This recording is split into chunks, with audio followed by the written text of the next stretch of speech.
Most importantly, leadership is relational and it's human.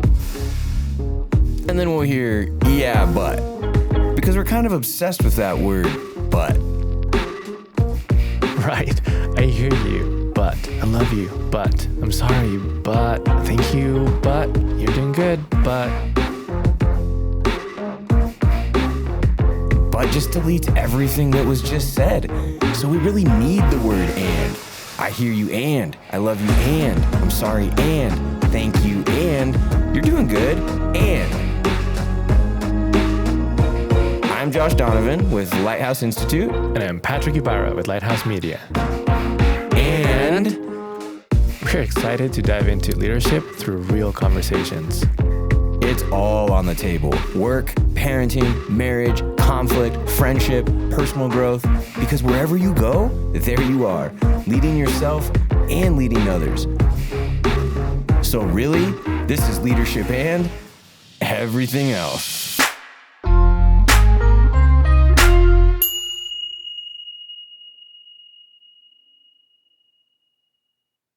All right, we have episode 5 coming up for you today of Leadership and with a very special guest who you will hear about right out of the gate. It's my wife, it's Brianna Donovan, and super excited to bring her onto the podcast with full awareness that it was a challenge for her. We finished the last episode with Chris Faree talking about doing hard things, embracing the challenge, embracing the suck, getting outside of your comfort zone.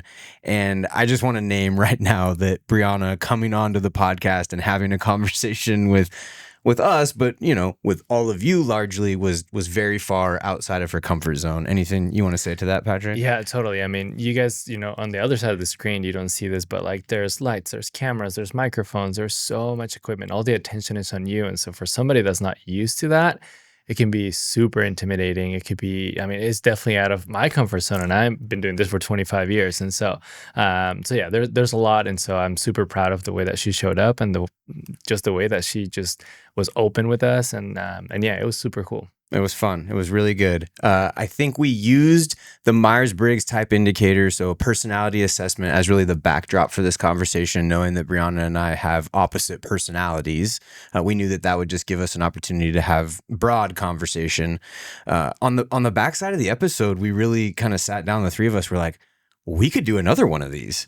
And so we just wanted to let you know now that we did 2 rounds of this. And so this episode's releasing July 1st. This is a conversation with Brianna, part 1 of 2. And on July 15th, you will see the second round of that, where we actually are able to take a much deeper dive into our personal relationship, parenting, and some of those things that are less detailed as the MBTI. Mm-hmm. But one of the things you'll hear in the episode, we pause at some point. The MBTI will be very familiar to our leadership series participants. Everyone who goes through it does that assessment and gets to unpack personality in a deep way. If you've not experienced that, we are willing to make the MBTI assessment and report available to you. So you'll hear that throughout the episode, but you can shoot us an email. You can shoot me an email, joshd@lighthouseinstitute.com. If you want to take that Myers-Briggs Step 2 interpretive report, we're going to make that available to all of our listeners at the Lighthouse cost, which is just $65 per assessment. So if you want to hit the ground running on this episode, you would go get access to that now. Get the report, and then you could listen to the episode with that at your disposal, so you could get more of the learning associated with it. Anything you want to add to that, my friend? No, I don't think so. Yeah, enjoy this episode. It's super fun. With my favorite person. Yeah, what a treat. Okay, we have a very special guest today on leadership and it's one that sets us up for some conversation about leadership and marriage, leadership and parenting, leadership and personality, really all the things, because today we are recording with my very best friend, my number 1 person in the world, my wife of almost 21 years, Brianna Donovan. Hello. Hi. Hello. Welcome. Thank you for having me. We're excited you're here. Yeah, almost 21 years. Hard to believe. Hard to believe. Yeah, we will celebrate 21 years on May 25th. Mm-hmm. That is our anniversary, although some people think it's a different date. Yeah. We can talk about that in a little bit. Sure. Yeah. Yeah. Okay. So Brianna comes to the table with lots of different roles, personally and professionally. While you are my wife, you are also an administrative support person within the organization. So you have a lot of some roles defined within the company, some undefined. Yeah. Yeah. So you have involvement on kind of every aspect of my life and the things that are going on in the lighthouse world. Yes, I do. I take care of all the things. All the things. Excited to be here today? Yeah, I'm very excited. Thank you. Thank you for having me. Tell us what the story in your head has been coming into do this podcast with Patrick and me. Honestly, Yeah. nervous and excited. A lot of feelings. Yeah. As you know, I don't prefer to I prefer one-on-one conversations or small group. So 3 is pretty much my max. Beyond that, I mean, this is what we're doing though, right? It's just 3 of us, but my mind knows that there, You are feel like other there's lots of people listening could and be. watching it. There could be. Yeah, it makes me a little bit nervous, truthfully. Mhm. And looking forward to it also. That's good.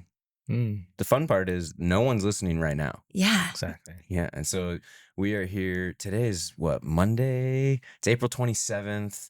This will actually be episode 5 Mhm. that's going to come out in like June, somewhere in June. So this will be a little bit further down the road. We're recording today with the knowledge and the awareness that we are naming this podcast Leadership And. Mhm. Patrick and I have recorded a handful of episodes where we haven't even known what we're naming this thing. Yeah. So we're moving the needle. We're getting this thing further down the road. The first podcast episode's actually going to launch this week. There's been lots of things happening on our social media and some teasers and previews, and people seem to be excited. Mhm. And so we had to get you on here. Well, thank you. Mhm. Mhm. See how it goes. Yeah. I think I started with those 3 buckets of marriage, parenting, and also personality. Brianna and I talked ahead of time coming in here and just saying, I recently did the personality session in the leadership series where we unpacked the Myers-Briggs Type Indicator personality type. And Brianna and I happen to be opposite, for the most part, opposite personality types. So that gives us a nice little backdrop to talk about some things that will be really relevant to our leadership series participants. But personality is one of those things out there in the world that I think people can really benefit from some deeper understanding as well. So Absolutely. we can talk about that.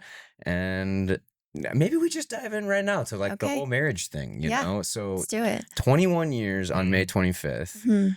Some people believe that our anniversary is June 16th, Yes. 2007, but our real anniversary is May 25th, 2005. Yes. Do you want to talk about that?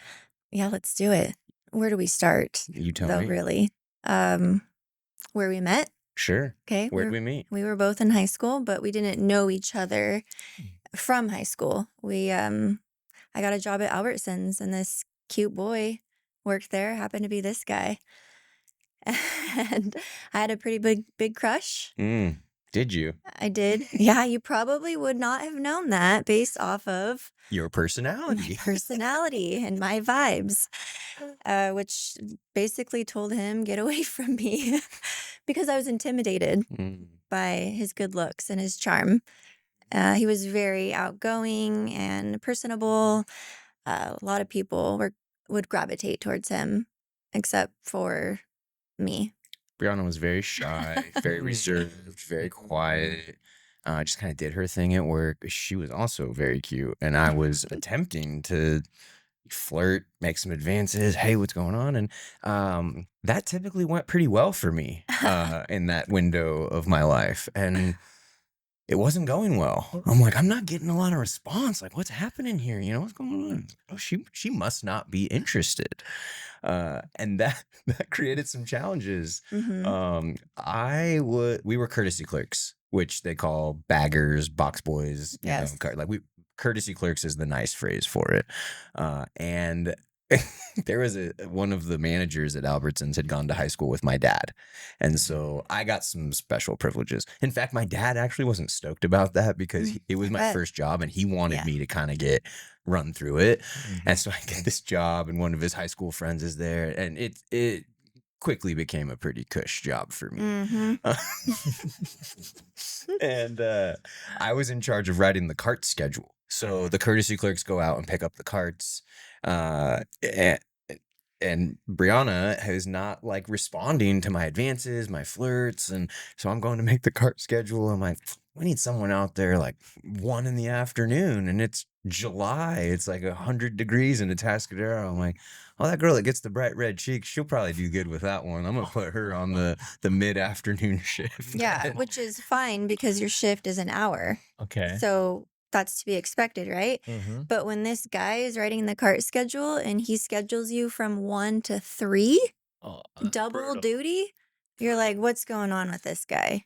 So you both thought that you guys hated each other, basically. Kind of. Basically. Yeah, we were both writing stories about the other person that were not good. Wow. Yeah. Because I was going to ask you, like, what did that do to you when she was like non-responsive to like, the things that had worked for you? Did you think, oh, I'm going to try harder? Or were you like, eh? For a little bit, and then I was like, what's wrong with this lady? You know, what's up with this chick?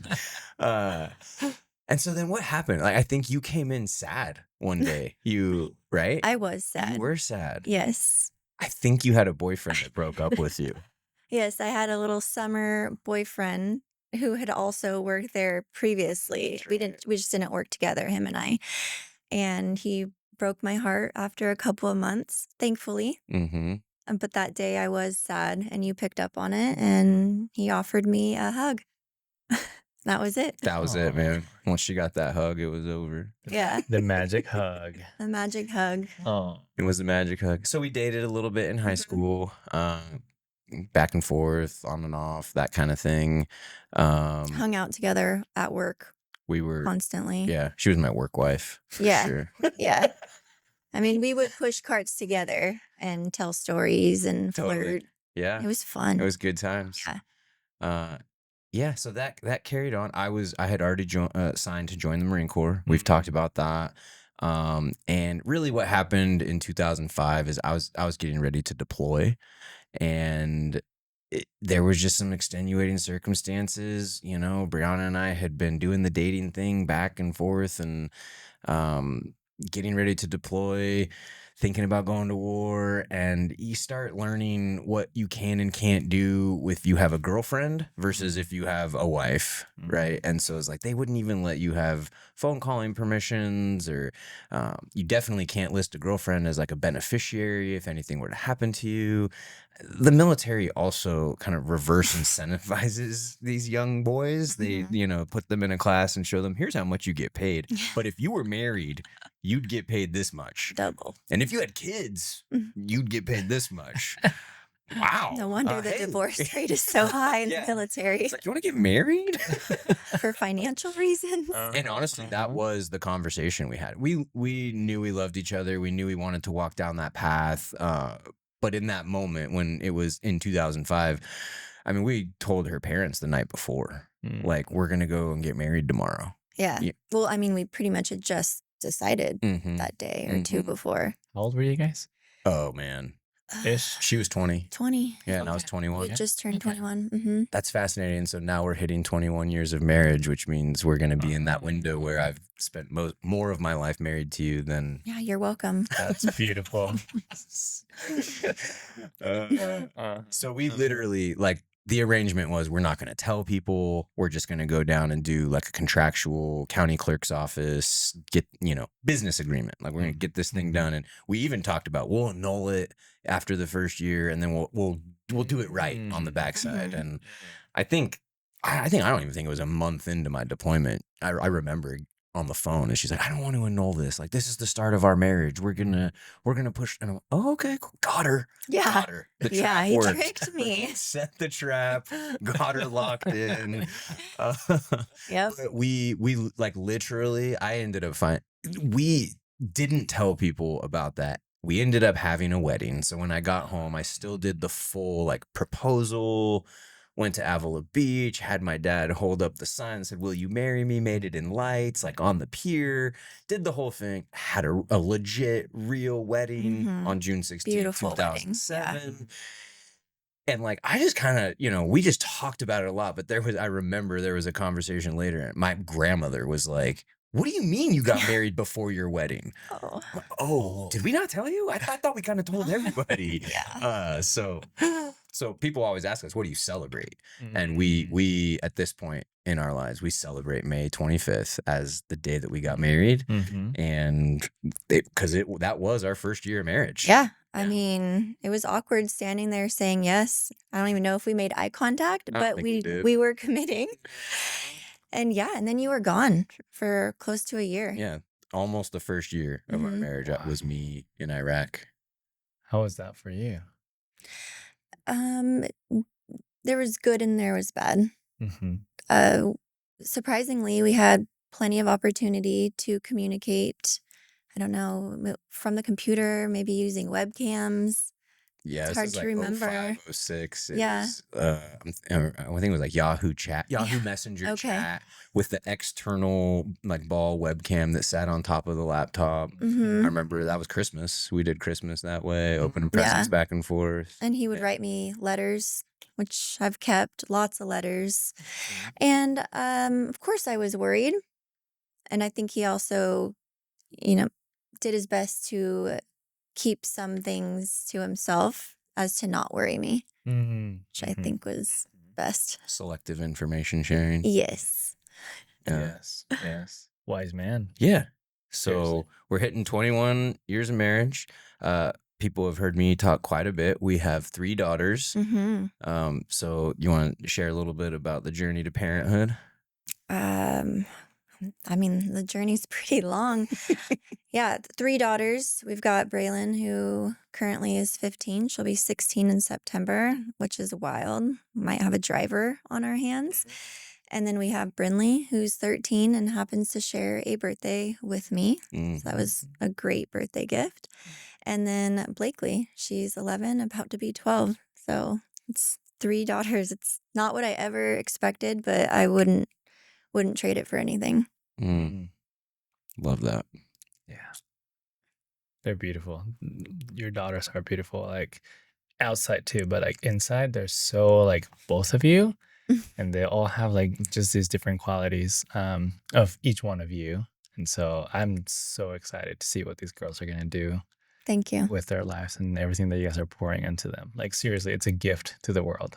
Each Thank one you. of them they are. So Mhm. thank you. Yeah, I'm so excited. They're pretty good kids. Yeah, I'm excited as well. They are good kids. Yeah. Really good kids. What do you attribute that to? Well, I think a lot of it comes down to personality and then the way that we are also raised. So that's nature, nurture. You're in it. You're Mhm. in the personality conversation Yeah. already. So, Yeah. okay, let's pull on this thread and let me set it up a little bit. So, in the Lighthouse ecosystem, when we talk personality, we use the Myers-Briggs Type Indicator, the Myers-Briggs company. There are a lot of personality tools out there in the marketplace. Some others that come to mind are like Enneagram, the Big Five. There's, some people will use like the animal assessment where they use like the parrot or the lion or this, that. There's a lot of personality. Some people will call them tests. Some people will call them assessments, right? There's a lot of information out there. Mhm. The why behind Lighthouse using the Myers-Briggs company and the MBTI specifically is they are widely known as the most valid and reliable personality assessment that's on the market. Valid and reliable are research terms. So Brene Brown has this cool video, or it's a funny video, where she explains validity and reliability. She says, if I step on a scale and it gives me an accurate weight, she makes a joke. She says 120. And she's like, that's a very accurate. I would pay a lot of money for that scale. And then she says, actually, that's not a valid scale. But let's just say it gives a valid weight, right? So you step on a scale, valid weight. That's validity. Reliability is you step on that scale every day over and over and it gives you the same accurate valid weight. And so that when you're researching something or when you're assessing something, that's what you want validity and reliability. And so Myers-Briggs has literally been around for 100 years. And over time in the marketplace, they have been solidified as the most valid and the most reliable personality assessment. Mhm. There's a lot of thoughts out there, different camps, different schools of thought. Some people that say the Myers-Briggs is, not a very useful tool. Others people that say it's a very useful tool. I think where we land is it's not the end all be all. There, you're not going to get everything you need to know out of looking at somebody's personality assessment. And as a certified practitioner of the MBTI, I'll share some things today to help clarify some of those misconceptions about personality. What we use it for is a piece of awareness. Can we use the MBTI and a personality assessment as a way of getting deeper awareness of ourselves and other people, some deeper understanding, and use it as a tool to engage in our relationships? I know you and I have gotten a ton of value out of the MBTI individually and collective, like together in our relationship. So we can talk about that as well. Sure. So one of the first things that comes up when we have the personality conversation in the leadership series with the room, literally we start with 3 questions. What is a personality? How do you get one? And can you change it? Why or why not? And I intentionally, at that point, when those questions are being asked, I do not answer them. I just wait and hear what comes out of the room. And I love the rooms where they tell me, we've covered this before. We've done the MBTI. We know this stuff. I'm like, awesome. Well, then we should have a ton of alignment around these questions. And this will be fast. This will be easy. So what's a personality? And that first question is all over the board, like all over the board. What are they saying? They'll say anything from like, it's your traits and behaviors and how you show up in the world, to it's your beliefs and your thoughts that inform how you show up in the world. They'll say it's your characteristics. They're just, they're kind of everywhere. Yeah. How do you get one? So that was what you were on just now. You were on the nature, nurture. Are you born with it, or is it your environment and your life experiences? What do you guys think? Where do you come from? Both. Absolutely, 100%. 100% both. I do believe that a lot of my personality is because I was born this way. I think when I came out of my mom, it was like, you are going to gravitate towards introversion. And I always have. And I don't think there's much that's going to change that. And then there are other things that got me to where I am today. And my personality is a certain way. And I have certain beliefs because of the way I grew up and experiences that I've had. Most people get there, I would say. It's funny though, because there will be some wrestling in the room on nature nurture. Like you'll have people like, it's absolutely it's your life experiences. There's no way you can have a personality without the influence of your external environment, right? And then you'll have someone else say, yeah, but like when my kid was born, and like within a few days I can see personality coming out, and it's different than the other kid I got, right? Or you'll have usually it's a parent that'll say like, I had a guy in a room last week has 9 children. Ooh. And he's like, I have 9 children. I can 100% tell you, as much as my wife and I raised them the same, they all have different personalities. Yes. And that's very visible, tangible, real. Yeah, it's real to us. And I'm sure it's real to you, Patrick. I have identical twin boys. And as close as they can, they've been raised together in almost exactly the same way every single minute of their lives. And they are so different from each other and in amazing ways, both of them. And so, yeah, I think there is so much about just the way that they're being formed in the womb, there's something there that we cannot even interfere with. Like, I think you can do some, nurturing to maybe steer the path a little bit. But for the most part, what's in you, it's in you. Okay. So again, through the lens of the Myers-Briggs company, I share this as a practitioner of their tools. According to Myers-Briggs, type is innate. So your personality type, they would say, is innate. It's hardwired. More of that I'm born with it idea, right? And they say it's hardwired by age 8. So 8 years old. So in saying that, it's nature and nurture because it takes 8 years of external environment influence, right? Another and they don't recommend taking the instrument until age 14. And And when I was in the certification, I'm like, what's up with that? What's going on? Mhm. Like, you're saying hardwired by 8, but not to take the 14. Honestly, the instructor kind of like just shuffled me out of like, yeah, we're not 100% sure. Like, we'll just go this way. And so in the room, I tell people, okay, so let's just say somewhere between age 8 and 14, your type is hardwired. It's innate. Yeah. It is, more of that we're born with it idea, plus those external environments and the, the influence we've experienced and all those things. So one thing I want to say here, like leadership series participants will have gone through the MBTI assessment with us. We will have given them, we use what's called the Step 2 interpretive report from Myers-Briggs, and it's a deep dive. It's 17 pages.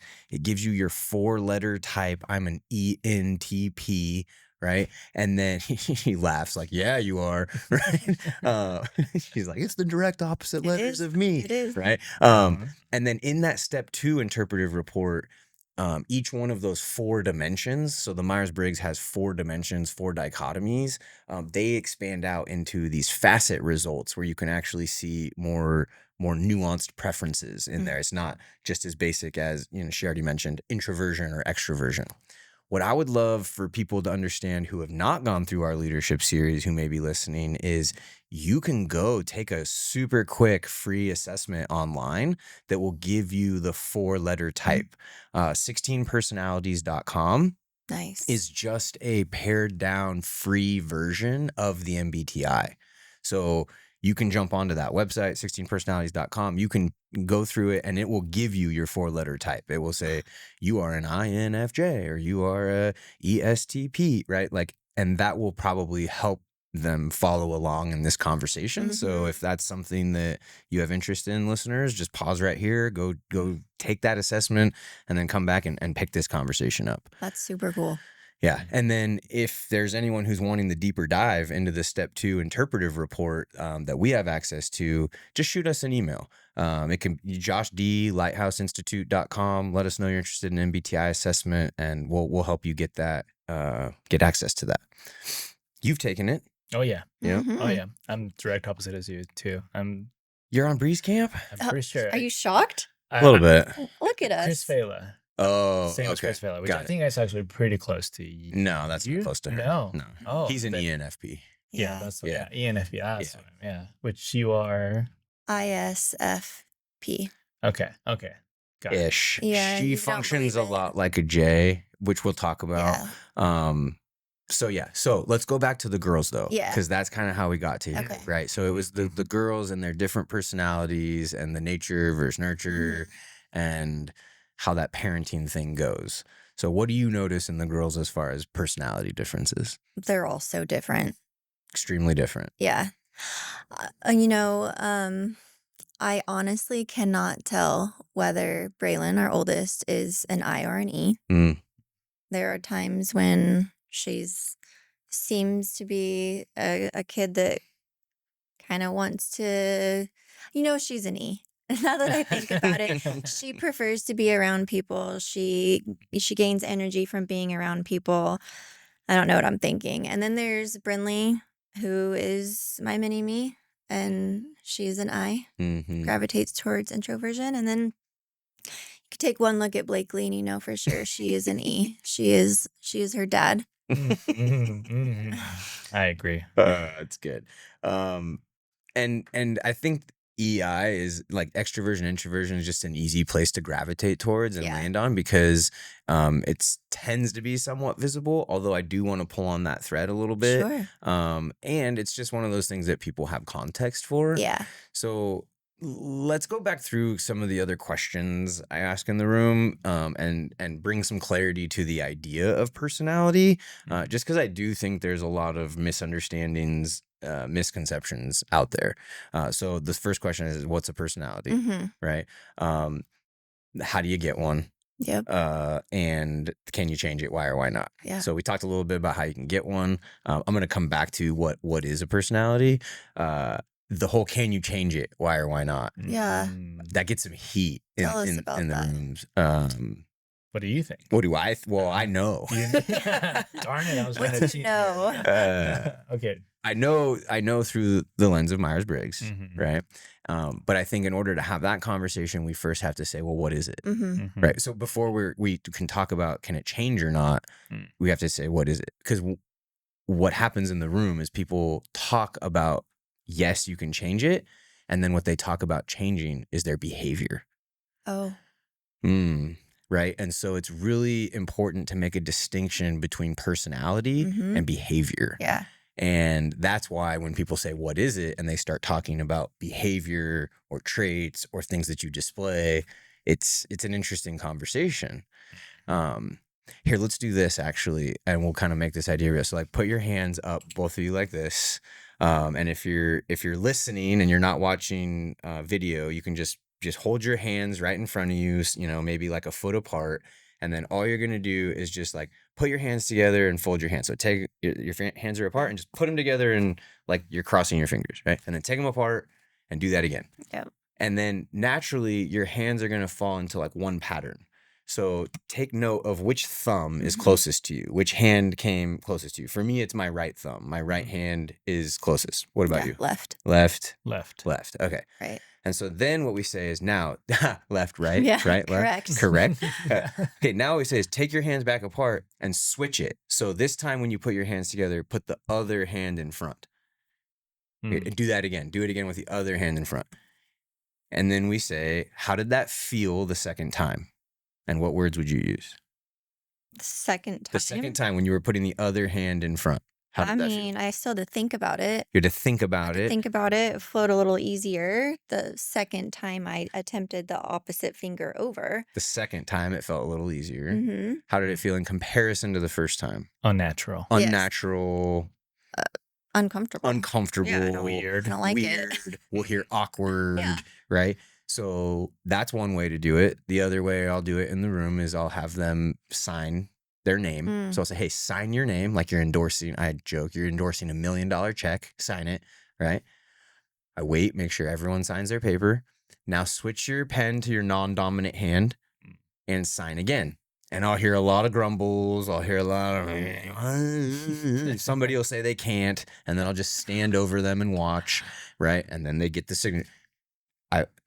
Actually 2 weeks ago, I had a guy like literally he was just staring at me and he said, I can't. But he had made a point earlier in the day that you could behave outside of your personality. And so I'm like, please help me prove your point by signing with your, and he looked at me funny, went ahead and put it down. I was like, okay, good. So is it fair to say you have a preference for putting your hands together with your left hands in front? Or fair to say you have a preference for signing with your with your dominant hand? Yeah. It does not mean that you're incapable of signing with your non-dominant hand, and it doesn't mean you're incapable of shifting your hands to a different position. But you have a preference for the other way. Personality is the same way. When we're talking about personality, we're talking about our preferences in certain dimensions. It's really important that we understand personality preferences do not determine behavior. So just because somebody comes, they call it types out, because somebody takes the assessment and their type comes out as extroverted, that doesn't mean that I can determine how they're going to behave. Right. Especially because in that particular dimension, what that speaks to is how someone gains energy, not how they spend energy. Yeah. So I actually make the joke in the room about you. I say, if you saw my wife and I walk into a party, you might think, oh my gosh, look at that extroverted couple. They look ready to go. And we're hyped and we're having a good time. And I say, what you can't see are the energy bars above our head. Like the old school video games. And I usually make an NBA Jam joke because that was my jam. And when your energy got maxed out in NBA Jam, you got to hit like turbo.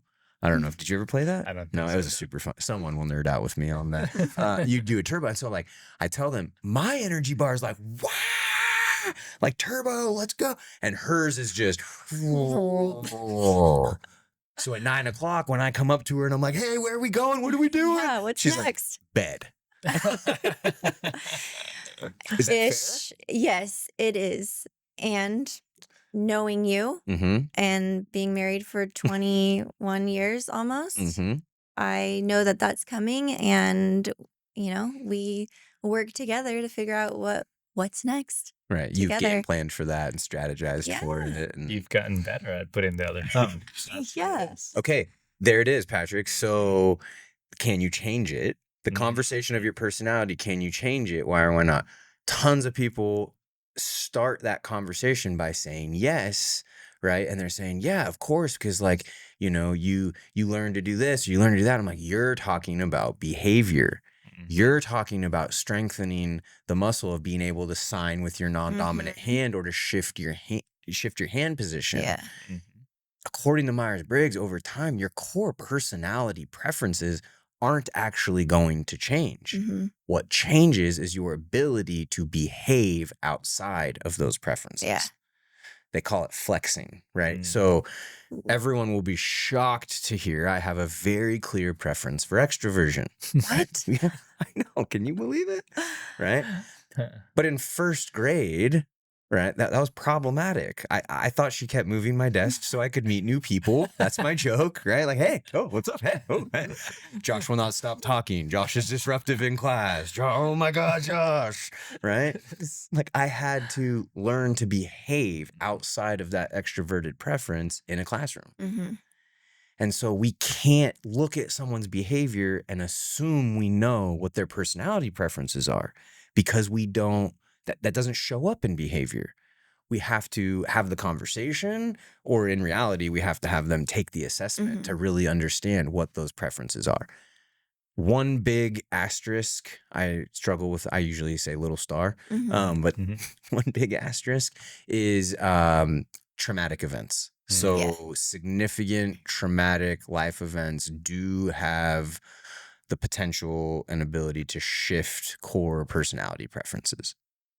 I want to make the distinction between an assessment like Myers-Briggs that is a personality preference assessment versus something like DISC or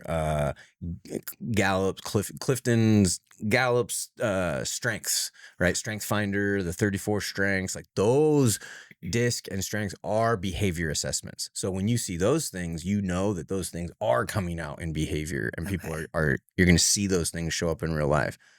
Myers-Briggs is like when you see someone's personality type, it's understanding, it's awareness, but it's not something that we can look at and be like, okay, we know how this person's going to behave, which is why they say do not use it as a hiring tool. Do not use it as a compatibility tool. You're like, oh, I'm wondering, this person has this personality type. Should I date them? No, you should see how they show up in behavior, right? Like, so yeah, what's coming up? What are you hearing? I love it. This is so interesting to me, like the whole like adaptability that we have as humans, to our environment, and to which goals do we have, like if you're trying to, get a job, you might behave differently than what your preferences are, which can totally lead you into wrong direction, because if you're not being true to your personality, you could end up in the wrong work environment. So it's super interesting to me that just how we behave as humans. Like we think we're doing ourselves a favor maybe, or trying to like gain something with this, and in reality we might be losing it all. It's interesting. That's fascinating. What about for you? I've always been interested in learning about this with you, and I'm still in process of learning. I feel like every time we talk about the MBTI, I'm learning something new. Same. It's a great tool. Same. Yeah, we'll get to some of those more granular conversations you can have using the report as a resource and some of those things. So let's talk about the 4 dimensions. So Sure. there's 4 areas of the MBTI. Again, they call them dichotomies because there's 2 sides in each of the dimensions or dichotomies. So we've been talking a lot about extroversion, introversion. That does speak specifically to energy. But again, most people wrongly judge it because they determine it based on what they see in behavior versus what they see in and how someone charges their battery. So it really is how we how we prefer to derive our energy and focus our attention is what Myers-Briggs says. Those who prefer extroversion would gain energy from being in social environments, from being around people, and they're gregarious and lively and guilty. That's me, right? And then those who prefer introversion tend to want more solitude, some quiet, reflection, more intimate. Like Brianna said at the beginning, she prefers one-to-one conversation. And it's funny, when she's in a one-to-one, she can look a lot like someone who prefers extroversion, right? Because it's close and it's comfortable, right? I can be in a one-on-one and be like, oh, get me out of here. So that's the first dimension. The second and the third. So the middle two letters of your 4-letter type in Myers-Briggs speak specifically to your brain. So your brain's preferences. The second dimension is sensing or intuiting, and what that's S or N, and that is referring to is your brain's preference for receiving information. So when you're taking information in, those who prefer sensing want that information in the details. They want the steps, things that are practical, tangible, realistic, concrete. I can put my hands on them, right? Like boom, boom, boom, boom, boom. Like I love that. Yeah, look, she's like naughty. Give me all the details. Yeah. And me and Patrick are like, here we go. Here's what we want. Those who prefer N, intuition, want to receive that information in the abstract, conceptual, big picture idea, right? Like, save your details. We'll figure those out. And you're like, save your abstract, conceptual, big picture idea. Like, give me the details. So that's, again, preference for receiving information, how we take that in and process. That's going to be a fun one. We'll come back to that in our differences and how that shows up. The third dimension, also brain process. It's your brain's preference for making decisions. We've talked about putting the hands together as identifying preference. We've talked about signatures. One of the other ways you can do it is, do you all know how to figure out if somebody's regular foot or goofy foot when they're snowboarding or skateboarding? Yeah, don't you push them? Right? Yeah, a little shove. You stand them up and get behind them and you push them, and then whichever foot they put out forward to like catch themselves, that's their first foot forward, right? Because, and so same thing, you can in rooms have people stand on a line and say, take one step forward, and they tend to lead with the same foot.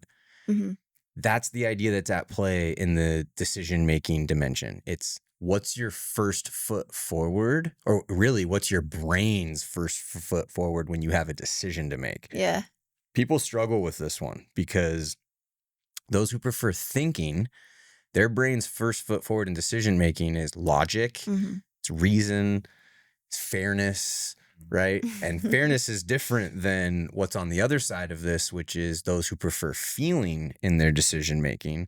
Their brain's first foot forward is actually, how is this going to impact other people? So there's a harmonious, empathetic, compassionate approach to that decision making. And here's what I find. A lot of us, and I will say us because I'm in this camp, a lot of us who prefer thinking like to think that we're feelers, right? That we consider the impact on people. And it's really hard for me, it's challenging for me to sit here in front of you both and say, my brain just doesn't do that. When my brain has a decision to make, it approaches it very logically, very rationally. She's nodding. She's like, yeah, this is the pain I experience every time we have a decision to make, right? And Brianna's first foot forward is, what's the impact on people? Yeah, massive feeler. Yeah. So it's compassionate, it's harmonious. And those who prefer feeling sometimes like to think or feel that they're logical, that they are coming at it from a place of rationale. Yeah, isn't it logical to care about people? To have empathy? Think about them? Yes. And so I say this in the room and people laugh at me, but then there's at least one or two that like give me that look of like, thank you, I feel seen here, right? Which is those who prefer thinking still have feelings. Yeah, you do. And those who prefer feeling can still think. Right? It's just, where does your brain go first with a decision? Yeah. Right. So we're verbalizing. Brianna has a very clear preference for feeling, and I have a very clear preference for thinking. Patrick, yours was an F, right? Yeah. Same. Yeah. I'm just not married to him. But which honestly makes me very, very curious as to how do you both lead your family? So maybe this is coming up, but I just want to know how you guys lead your family when you both are very opposite in that. So I think that, I don't know, that could be, I think this is going to be a fantastic episode. Well, we definitely want to come back to that. And preview, we make a phenomenal team, right? Yeah. I don't do phenomenal decision making on my own, and I don't know that she does phenomenal decision making on her own, but I know that we make a phenomenal team. Yeah. And that'll be something that we can talk about more. Yeah. Anything to say there? Oh yeah. I mean, I don't know where our kids would be if I was the only person in the house running things as a feeler. Very interesting. Yeah, it's important to tap into both. And similarly, I have no idea where our kids would be if I was the only one leading or making decisions. Yeah. Just that balance. Yeah. All right, let's hit the fourth dimension, and then we can see where this goes. So the fourth dimension, oh man, they're bad words, and not bad words, but like they're poor labels in the Myers-Briggs framework. It's called judging and perceiving, but it has nothing to do with like our level of judgment or being judgmental, and it has nothing to do with perception. It's just there's just strange namings. What they say is that the J and P dimension speaks to our interaction with the external world. So I always say this comes to life on a calendar. This is where you see this one show up the most. Right. So those who prefer judging, and I would say in the leadership series, this is our best image. We put an image up on the screen and it says, those who prefer judging want planned milestones, mini deadlines. They likely start early and they finish early. And it just looks like this on a calendar. Boom, boom, boom, boom, boom, boom, boom. Right? They are our list people. They're our task people. They like to cross it off. And usually they're all nodding in the room. Right? They're like, yeah, amen. That sounds great. Right? And then those who prefer perceiving tend to get labeled as procrastinators. And they tend to start late, and there's this big like squiggly line on the image, and it says like should probably start doing something, and then the deadline's getting closer, and it's like it's pretty much done in my head, right? And then it says right ahead of the deadline, like just ahead of the deadline, it's finished. I have to say a couple things in the room for the sake of both parties here that I think is important. And the first one is if something is after the deadline, that's not a personality preference at play. That's a respect issue. That's a boundary issue.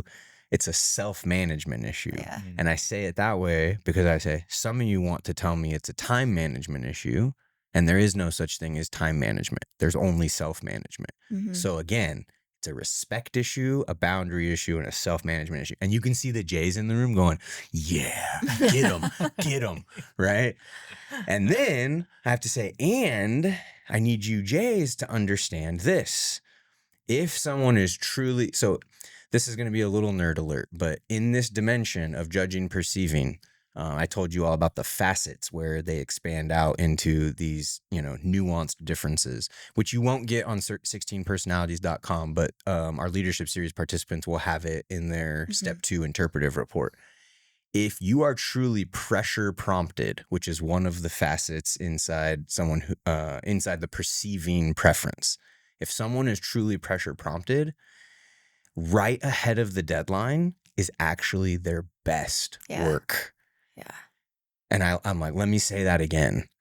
Right ahead of the deadline is their best work. And so if someone who prefers judging, a J, is forcing a P to work in that kind of environment and move their deadlines up, and I want to have a check-in, and you need to be this and that, you're going to be actively shutting down or actively eroding their best work. And I'd say most often that's when people are being pinned as micromanagers.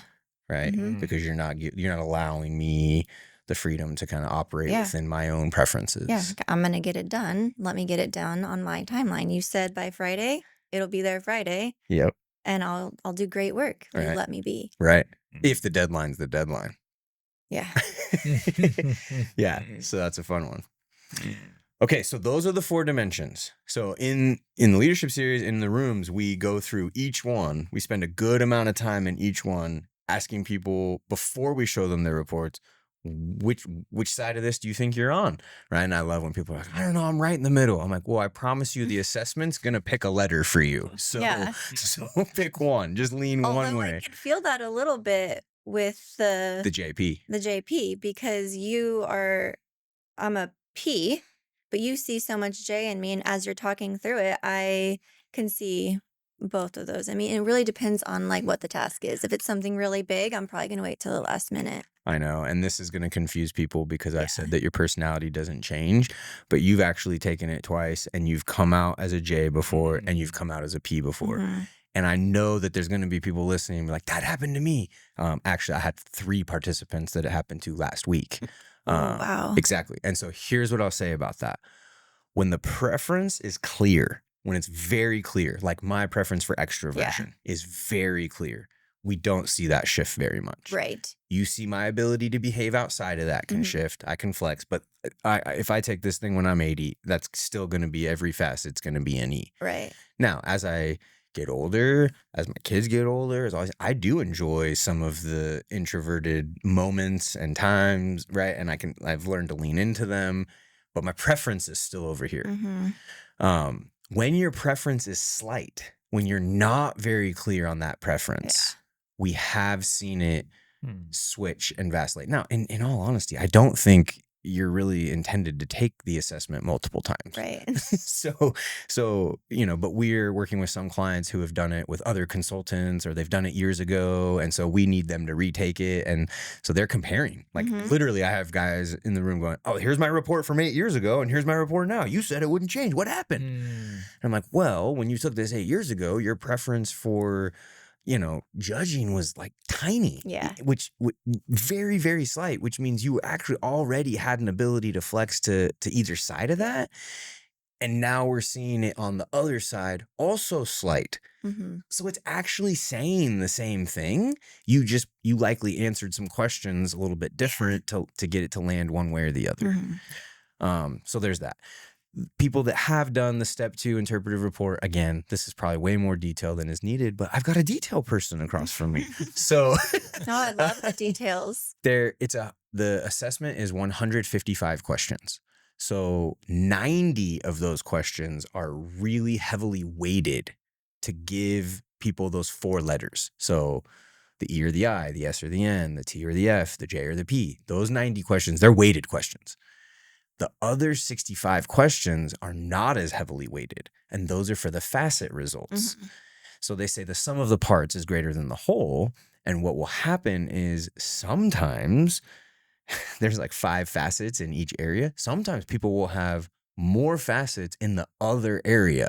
So like they might have 4 of their facets where they prefer introversion, but they're coming out on the report as someone who prefers extroversion. And it's very confusing to them. They're like, what is going on here? Like, well, basically what it's saying is the way that you answered these questions in this facet give you the E. And then in these other areas, you actually do prefer the introverted side of things. And so I communicate it to him as, this is a superpower. This is saying you have the ability to flex on either side of this. And it's usually, especially in that dimension, it's usually environmentally dependent. So it depends on what's going on there, or it's people dependent. Like if you're in a tight knit group of people, you're like extroverted, right? But I feel that for me sometimes. Makes sense. Yeah. So that gives us a pretty good flyover. Yeah. What's anything coming up for either of you? Questions or? Not at the moment. No. Yeah, I think you were saying something earlier about in the work environment, if somebody's being pushed, when they are like we are in that world of like, hey, just give me the task, I'll get it done. You don't have to micromanage me. And I can just imagine in the workforce, in the work environment, there is so much of that, like those 2 personalities clashing, because one of them thinks they're doing it the right way, and the other one thinks that they're both thinking they're doing it the right way, right? But if that person that is more in the like every minute checking in and all that is the one in charge of that other person, like you said, that can just burn that other person. And so, as a creative, as photography being, so close to my DNA, I resonate so much with that. Where like there are, and I've been, learning this about myself recently that, how there are people that you try to go through your day and like maximize your time, and everybody's like, oh, in the very first hours of the morning, that's where you want to like, conquer your day and do all these things, right? And there are times for me that is just very much, I don't want to call it, it's like a mood thing, but like in the creative world, there are times where like I'm just not feeling the creativity. And it's not an hour dependent, it's not a time of the day dependent. It could be like just the fluctuations of the week, what happened, like what's happening in our family, what's happening in all of the things, like with my body, with all the things, right? And so I've been trying to tap into in those moments where I feel the most creative to just allow like some time in my day to just jump in and be as creative as possible, and Yeah. not letting anything stopping me, even if it's like, hey, I might miss like my lunchtime or my Mhm. this, or something that is not crucial, obviously, like I'm not gonna pick up my kids from school, but Sure. but things like that. And so tapping into that energy level and whenever you're feeling that. And so this probably sounds like horrible for those people that are like super schedule, minded, that are like, no, like at 9 a.m. I have to have this, and at 10 a.m. I have to have coffee, and it isn't, like all these things. And so, but for me has been so powerful being able to tap into that energy feeling, like, Yeah. because I've been able to get more done in 1 hour when I'm at my most Yeah. creative, at my most productive, than trying to force it. It might take me 4 times longer to try to get something done. Even just responding to an email, my wife can answer this like so easily that I can sit there replying to an email for at least an hour. But if I'm in that mode, it could take me like 20 seconds. So, anyways, I think that's where my mind went where you were talking about that. Yeah. Super It's interesting. important to pay attention to. Yeah. And there's more threads on there I'm going to pull a little bit later. It's so funny because I can hear your preferences coming out. And it's not just the JP, right? Like you're talking a lot about SN right now. That whole ideation, abstract, being able to get into the creative, that's like I shorthand that as like up in the clouds. And I do really well up in the clouds, right? And our primary industry that we work in, two things are true in the construction industry. One, it's an S world. It's a details, like in the weeds, like they're built right. Like for the most part, I would say they're largely lopsided rooms. Like if I have 14 participants in a room, it's most common to have 10 or more S. Okay. And I mean, I was in a room 2 weeks ago. It was 16 people. It was 16 S's. Wow. There were, yeah. And they were also all T's. So, Ooh. right. So that's Nerds. one that Sorry. we love you all. Sorry. So I think that's going to be super fun to pull back into these. So what we do in all four of the dimensions before we show them the report, right, is we have them stand up in the room and we kind of just pick two camps. We say, just go stand where you think you belong based on what we've described, right? And then they go stand there, and then we let them, we have some exercises that we have them do and create some conversations around it. So let's just walk through them and we'll talk about them together. Okay. So like the first one, EI, and we go, and they usually know pretty well. And the exercise we have them do in their EI groups is plan a weekend. And we say, hey, we say plan a weekend, and the company's fronting the bill. So you can go wherever you want. You can do whatever you want. But this is the group you're traveling with, right? So it's either a group of extroverts or it's a group of introverts. And we say, this is the group you're traveling with. Where are you going? What are you going to do? Talk about meals, talk about expectations of each other, like sleeping arrangements, right? And we usually give them 5 to 10 minutes to play with that exercise. What do you think they come up with? I'll tell you where we're going. I usually have the introverted group share out first. What do you think they typically come up with? Going to the mountains. It's almost cabin, always the mountains. Cozy blankets, coffee, and books. Yeah. Maybe some board games, outdoor activities. Yep. Expectations of each other? No. No. I'm like, what are your expectations? No. And that's pretty standard. They're like, come if you want. You don't have to do anything. You're like, you don't have to talk. They'll usually say that. Like, you don't have to talk. Like, you don't definitely sleeping separate, like own rooms. Like it's just very their preferences start to come out in that, right? Where do you think the E groups go? Oh man. Anywhere. Vegas. Vegas, yes. Yeah, Vegas is usually up on near the top of the list. I've said the company fronts the bill, so some of them are like Dubai, and like they get like, I'm like, it's a weekend, you're gonna be traveling the whole time. They're teleporting apparently. But yeah, there's usually a ton of activity. They're doing everything together, meals together. Sometimes it's an open room. It's and then this is really funny. I go back to the introverted group and I'm like, Brianna, at the last minute, Laura has a friend that she would like to bring on this trip. What do you think about that? To the mountain trip? Mm-hmm. Is she an extrovert? It's almost always, who's the friend? Yeah. Like, what? What do you mean? Like, or flat out, no. Like, it'll be like, she has a friend. Right? No. Like, this is our crew. This is what we agreed to, right? And then there's usually, like, Patrick, hey, at the last minute, Chris has a buddy and wants to bring with him. What do you think? Heck yeah. The more the merrier, right? Like, it's just, and so it's just a silly little exercise to kind of help bring those preferences to life a little bit. And it's the first one. It's always the first dimension we work through. And then we say, this is the real conversation we need to have. So I say, huddle back up. And this is what we really need to talk about.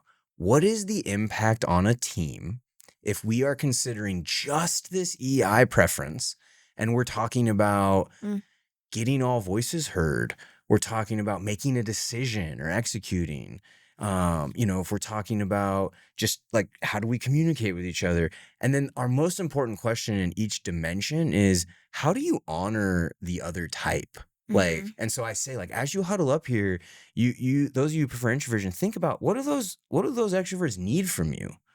And as you huddle up over here, extroverts, think about, like, what do those introverts need from you when you're thinking about the impact on a team? And I think I can help layer in some of the things that they come up with. Yeah. I think given this conversation, it's also fun to say, what's the impact in a family? So when you're considering an EI preference specifically, you're talking about making decisions, figuring out what you're going to do, or you're talking about getting all voices heard. What's the impact? What do you see? What do you notice? Well, in our family, I noticed that not everybody will always speak up for what they want. And so what I've noticed, maybe dad being the one that gravitates towards extroversion, it might be a good time when not everybody is speaking up for him to maybe pull somebody to the side, the one that's maybe a little bit more quiet. Hey, what's going on? What are you feeling? You want to tell me about that? This, trying to get them to open up a bit more. I've found that that's been helpful. Yeah. And introversion, the person that gravitates towards introversion, they want to feel that they can speak up without the other person just climbing all over their words and pushing their thoughts down. Yeah, which is not all that different than the impact on a team. So it pretty quickly gets to this. This is the conversation that ends up happening, right? Let's just say you're in a meeting setting. Yeah. Because that comes up a lot at work, right? And I have them in a meeting setting. Yeah. Like there are 14 of them sitting there, right? And a question is asked. I said, and those of us, and again, I'm tapping my chest, those of us who prefer extroversion, we're ready. Yeah. We speak, we talk, we answer the question. Introverts, what story do you start to write as soon as that happens? Would you be willing to advocate for them in this moment? Like, what are some of the stories you think those who prefer introversion start to write in their head when you're in a group setting, you're in a meeting setting, and it's like we start yapping? Yeah. Maybe that you don't want to hear from the whole group. Maybe my opinion really isn't that important. Doesn't matter. Any stories about my opinion or level of thought that I've put into it? I don't know. Maybe that you're too much. So in the room, they'll come up with this. Here we go again. Yeah. Man, they love hearing the sound of their own voice. Yep. Do they even think about their answer? Like, do they even think about? They will also like they don't even care. Like they're just talking to talk. I hear all of that, everything that you just got to, and so it's super interesting because we did not prep for this, right? It's like that's almost what you're saying happens in the family for sure. Happens on a team, in the boardroom, right? That's what. And so here's what I say: team, those of us who prefer extroversion, we got to move our voice further down the line, especially if we hold a position of power. Yeah. Right. If we're as a family talking about what we want to do, hey, hey fam, like we're going to figure out like what we want to do tonight. Here's what I'm thinking. This is what I want to do. Guess what the entire family is going to do? Yeah. Okay. Sounds good. Cool. I'm not going to hear any voice, right? Because I hold that position of power. They heard from me first. Yeah. So I'm better off saying, hey fam, super curious what everyone wants to do tonight. Like I'd love to collect. I have some thoughts, but I'm going to share last. Declared my intent. Now I want to be in excavation mode. And sometimes I got to look at two of our kids and go, shut it down a bit. Because they're like me. Yeah. They're like sitting on the edge of the couch. Me. Yeah. Yeah. It's so funny. Like, I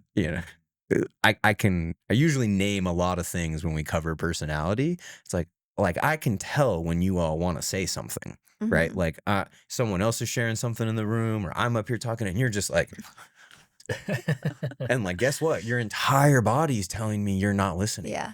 And they don't realize that. We don't realize that as those of us who prefer extroversion, right? It's like, I just want, it's like the puppy idea. Yeah. Okay. And we have to flip the room. So then we go, okay, also, let's say a question is asked and there's that painful silence, right? Extroverts, what story are you writing about those who prefer introversion? This one usually comes up a little faster. Right? They don't care. I was going to say, do you care? Yep.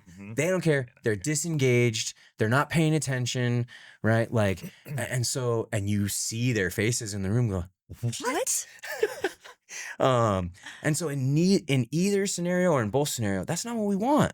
Like we want to be able to honor each other. So like what do we need from that other side? Hey, those introverts need us extroverts to move our voice a little further down the line. I say, let silence do some heavy lifting, right? I'm comfortable with an awkward silence. Like let it sit just a little bit longer. And introverts, let me give you two magical words. What are they? I'm not sure. I'm processing. Yes. Yeah. Right? Yeah, I've used that quite a bit actually. I'm processing. So you know that I'm present. I heard you. I am, what's the word? Working on it? Like maybe. Thinking? Yeah. Processing? Processing. Yeah. But I'm here. I'm here in it. I'm in the conversation. I'm not maybe somewhere else. I'm participating. I'm participating. Yet. Yeah. Yeah. I tell participants it's kind of a way to claim your space. So you mitigate that story of like they don't care, they're disengaged, and you're like, hey, like thank you for that. I probably do have a thought. Let me see if I can cook that up a little bit longer. I'm not ready to share it yet. Yeah. So I'm processing. Yeah. And then I've learned like Chris Free is also, he is an ISFJ. So we are complete opposites all the way down, right?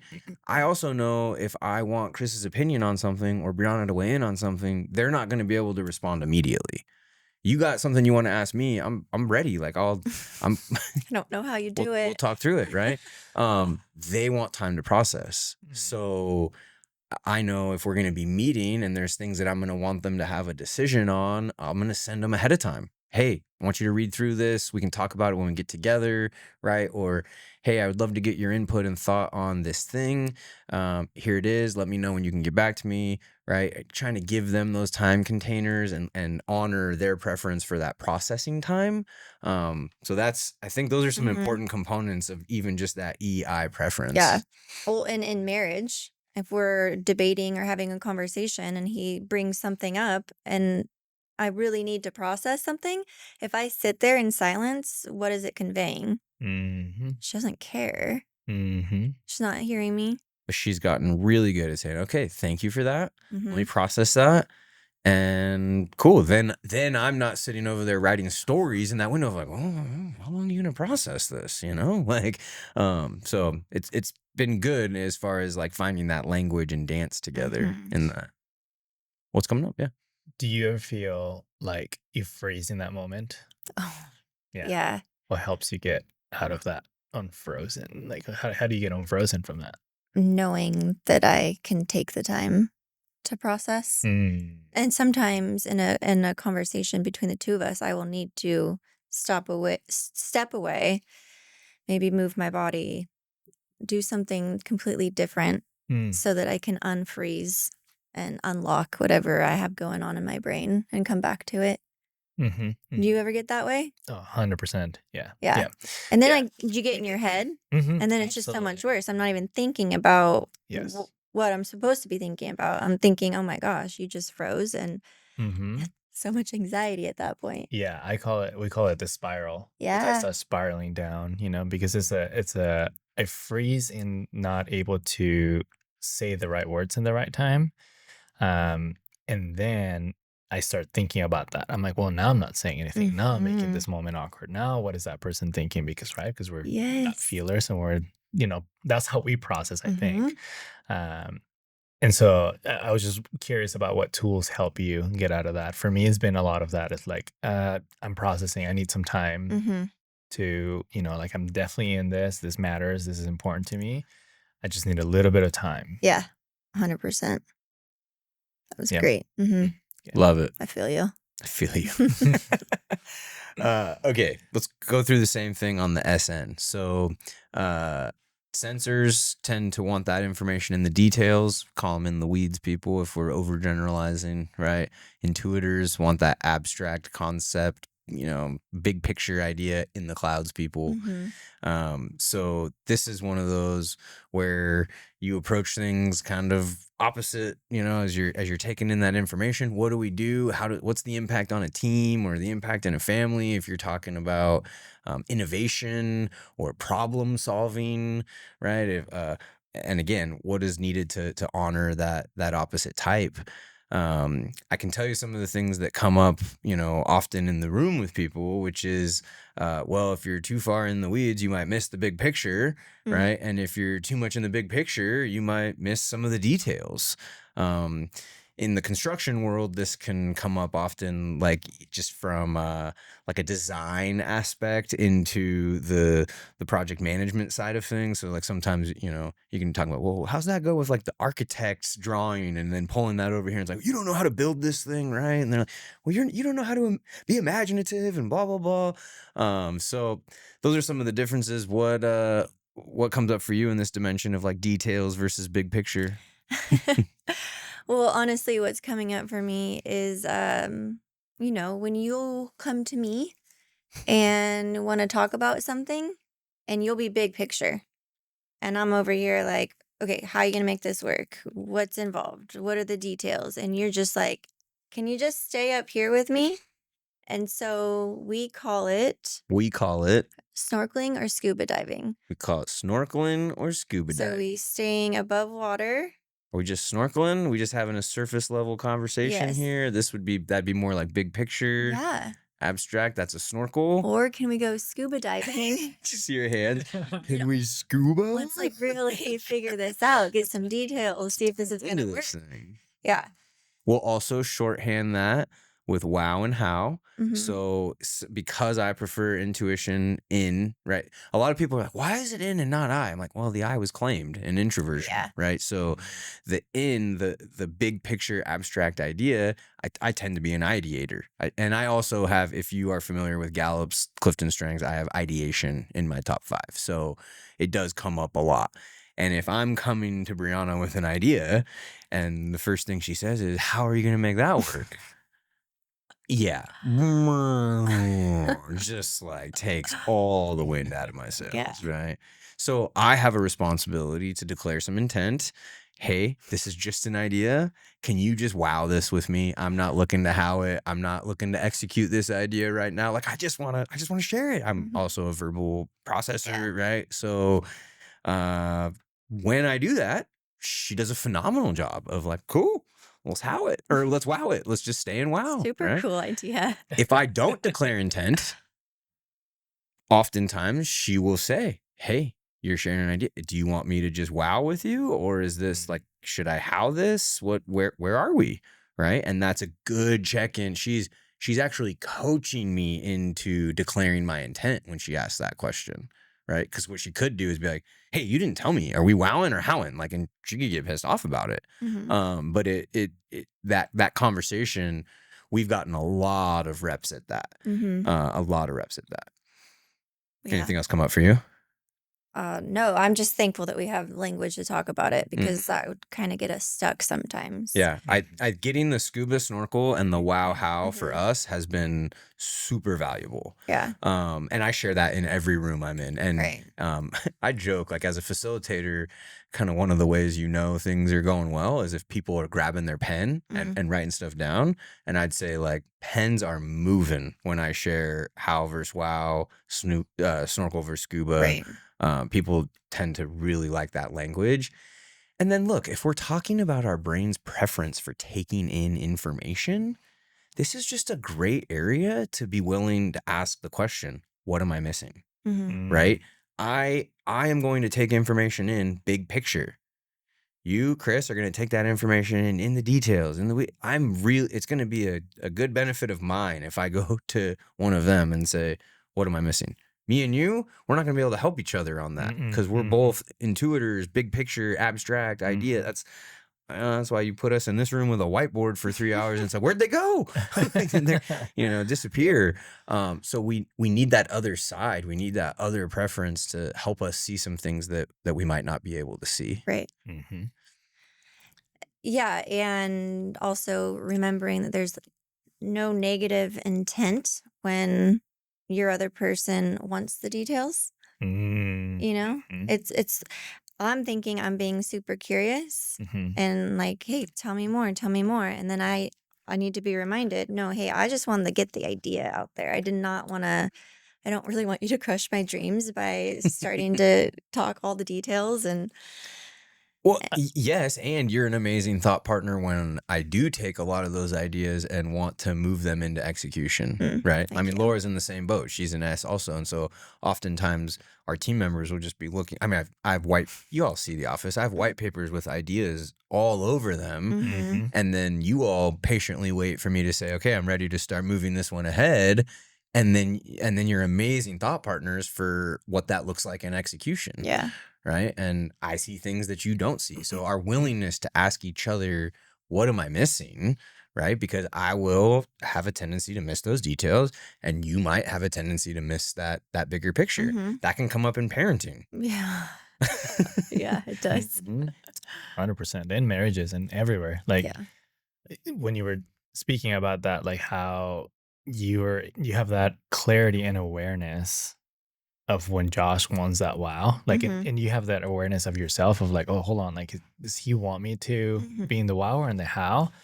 I think that's one of the biggest like life-changing moments for me and my wife, where like, because I used to get super discouraged anytime I came up with an idea and she's in the details. She's like, hold on, but how are we going to do this? And I'm like, I don't know. I don't care. Like at this point, I just want the idea to flourish and to come out of my mouth and just, speak into it. And so, but now that we started doing that, like it's changed a lot for our conversations now into just more productive, more, because then and when I come to her for that is because I know that she's an executor. And so she knows the hows. So I'm like, I just hear me out and then we'll get to that. Right. And I'm okay with you even like taking, for the most part, like taking lead on that because that's your strength. So anyways, I think that clarity and awareness, I think, is huge. Yes. And it can work really well together. For sure. So it comes up with Chris and I when we do curriculum development. So we'll be working on, a slide deck and I'm sitting there. I'm like, okay, so, this is what we want out of today's session. And this is kind of where I want to like move them in the conversation. And Chris is like, great. What goes on this slide? Like, what are we putting right here? Right. Or he'll be kind of like dialed in on a slide and I'm like, I don't know how this, what we're putting here, like integrates into like the larger overall experience, and it's like, sometimes those can be challenging convos. It can feel a little painful. We can get a little stuck. And at the end of the day, we need both of those perspectives. Like I need that fine eye of his on the details of that specific slide, and he needs my, you know, stewarding of the larger, bigger picture experience. And so it's just, yeah, this is usually the first preview of different is better, right? We Yeah. want to have these different preferences. I mean, I've joked, I've had people in the room go, so would it just be better to get all of the same personality types like on our team? I don't think so. I'm like, no, man. No. Like, and I'm hoping by the end of this, you're in agreement with me that no, Yeah. right? Because and that's the whole idea of wanting like a diverse team, a well-rounded team, like all, you know, it's you better together and to have both of these perspectives represented. Yeah. Right. And Yeah. And mhm. I love it. We should like name our show that maybe. That's a great idea. That's a good idea. Oh, hear her wowing? How's that going to work? Wow. It does make me wonder a little bit on those rooms or those teams where there's no diversity. Mhm. Like, what happens to those teams if there's a lot of, you know, same type? Like, I mean, even in that room where you had all S's and all T's, like, Mhm. could you foresee almost like a pattern of something's about to happen if we don't get any, if we don't have that mix? We're moving into T and F, and I will say that that particular group, someone in the room realized and named, whoa, geez, if there's a decision to make, this group should not be making it. Mm. Right. And that was like live time, real awareness that I think was great.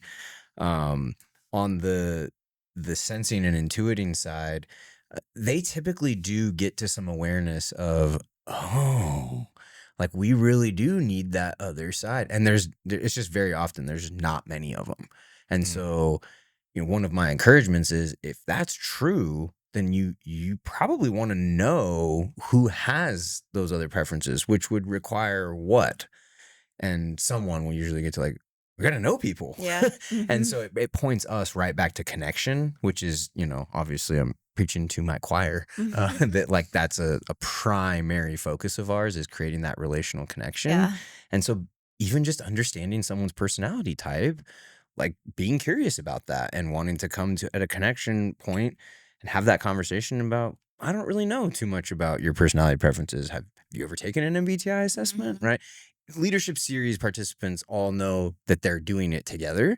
But often it'll come up like, can I get this for my team, Mhm. for the people that I'm working with? I want to know this information. And we absolutely want to help facilitate that and get that information accessible. And for spouses. So we open that door up as well for spouses. We're super passionate about marriages. So yeah, when we're in leadership series rooms, if anyone, and it comes up often, like, it'd be really cool if my wife had this. I'm like, send us an email. We'll make it happen.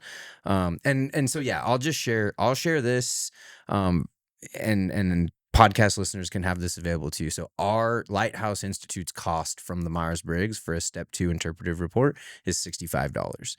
So if there's anyone who's listening that wants that deeper dive step 2 interpretive report and you shoot me an email, we'll make that available to you for $65. And that's what we do for any leadership series participants. We say spouse or significant other or child, anyone in your life that you have a relationship with, that it would have the potential to help strengthen that relationship. We'll give it to you at our cost. We're happy to make that available. It's a great tool. Super cool tool. And we're going to talk more about how we've used it for ourselves. Thinking, feeling. Maybe my favorite. Really? Let's talk more about the impact on a team or family when you're looking at this thinking, feeling dimension. Oh, I didn't share the exercise we do for sensing intuitors. It's an image we put up on the screen and we tell them to describe what they see, and it's funny. Like you get the S's describing like the hot like details. Like there's a couple kissing, there's a shooting star, there's a reflection of a mountain. Like it's just very details, and then the end. My favorite answer was, love is in the air. I'm like, what? And then the next two would be like, it looks like a dream. Okay. Looks Wow. like Avatar, right? And it's like, oh, so those are very answers. The exercise we do for T and F, we have them huddle up based on their preference, and we say, hey, there's been an economic downturn, and you have to reduce company overhead by like 20%. and you are the team making the decision. So huddle up, figure out how you're going to approach this decision. And we don't give them a ton of time. I usually have to like pull them and go like, hey, you're not actually doing this. Okay. Like, don't fight about it. It's just how'd you approach it? Right. And the thinkers usually approach with like, who was the last person hired, or, who's not cutting it, and how do we just like, it's a logical, very like, let's get it done. Let's make this happen. And the feelers almost always take a, how do we not impact people approach, like who's got families, kids. Is there software we can cut? Can we limit travel? Can everyone take a small pay reduction? Interesting. Yeah, I had a thinking group get really upset about that proposal. It's just interesting to see where everyone lands on it. Yeah. Right. So there's just two completely different approaches. But you're talking about decision making, and in the organizations we're in, there's a lot of people in their organizations, and there tend to not be a lot of people who make decisions based on the impact on people. Yeah. So it's pretty interesting. We say, what's the impact on a team? If you're talking about making decisions, resolving conflict, getting voices heard, that kind of a thing. What do y'all think comes up? Well, I mean, I think there's a lot when it comes to feeling and thinking. When you were giving those examples, like Patrick over here thinking, well, who has families? They need to be taken care of. Yeah. Feelings are important. And I know you thinkers have them. You're just thinking differently than we are. Yeah. One of the things we say is, and when it's usually when they're separated, right? So it's like thinkers on this side, and I'll say, hey, over here, and that is me. I'll say, hey, over here, we want one standard for everybody. And over here, they will break rules for human beings. Look at you two. Yeah. Preach. Yeah. I love that about us. And it's like, that's you all hear one standard for everyone. You shudder a little bit, right? And it's like, we hear break rules for human beings, and it's like, oh, we shudder a little bit. So what do we do? Because we've got decisions to make, a lot of them, and a lot of them impact people. And we might over-index so hard on our compassion, empathy, harmony, right, that we miss something that really makes sense. Or we might over-index so hard on our rationale and our logic and our fairness that we really miss some impact on people. Yeah. So what do we do? Well, I'm thinking you're going to tell us, but I'm also wondering, is this where you might be hard on a process, soft on the people? Oh, look at her pulling up a Lighthouse Institute teaching principle. I think that's I think that's a fair placement for that. Sure, you always want to be kind of hard on your process, soft on your people. That typically is brought up when we're talking about an undesirable outcome has occurred, right? Yeah. Something's gone wrong, and we're coming in to say, a lot of people come in and say, who messed up? Yeah. And we want to shift that question to what happened, and let's be hard on the process, soft on the person, or critical of the process, curious with the person.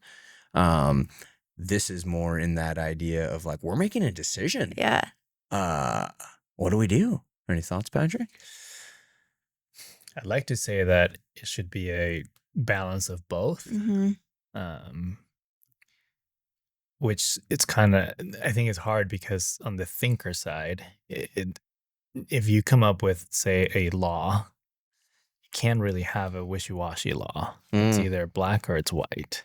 It's either don't run the red light or, right. Yeah. And so you can't really be like, well, if you're in a hurry and you got to go to the hospital, sure, run the red light. So yeah, I like to think that there's a room for both. A room for both. Room on the broom. Yeah. Room on the room. Don't decide alone. Yeah, I'm over here thinking, okay, if you've got a leader who's either a thinker or a feeler, hopefully there's somebody he can go to that is I'm saying he, but it could be she, that sees things differently, the opposite, and got to come up with something together. What am I missing? Isn't them? And that's the same question you put in the dimension before, because it's our brain process. And if our brain process is going to naturally gravitate to one side of that or the other, let me pull in the other side. So if I'm taking in information, I'm going to come find someone who prefers sensing and say, what am I missing? Are you seeing something I'm not? Right. And if I have a significant decision to make, I am for sure going to go find someone who prefers feeling and can help me think through some of the impact on people. It's really hard. It's really hard for me to say to you, as the leader of an organization and a father of 3 girls, that in my decision making, I am going to have a tendency to steamroll people. And if I have that awareness, then my action can be, when I have a significant decision to make, ask the question, what am I missing? What are you seeing here? Here's kind of what I'm thinking. Run this out with me. Yeah. Right. And I will be sure to let you know how everyone's feeling about it and what the negative impact can be. Right. Have you thought about this? This, this will impact this way. Right. So I just think that's a really important component, is being willing to say, what am I missing? Yeah. And that makes so much sense too, especially in a marriage, because we complement each other. And that's the goal, is to not just see things from your perspective, is to, look at, like you said, what am I missing? What are you seeing from where you're standing that I might not be able to see, right? Yeah. And so as you're talking, what's coming up for me is like, okay, well, not every marriage is going to have 2 people that have opposite preferences, right? So you may very well be in a relationship or in a marriage where you both prefer feeling, and you might make your decisions based on this empathy, compassion, harmony idea, right? Which means it might be beneficial to have a third party, a trusted friend, a counselor, a coach, someone outside of that you could both go to, that can offer you that other side, just to have that conversation, right? Same with sensing and intuition. Like maybe you're both detail people, and you might need, someone to be able to layer in some of that bigger picture for you. So I just think, as you were saying that, I'm like, well, not everyone's going to have it immediately available to them with their partner. And so that might require looking at some more extended relationships. Yeah, absolutely. All right. So should we get into the 4th and final dimension? Let's do it.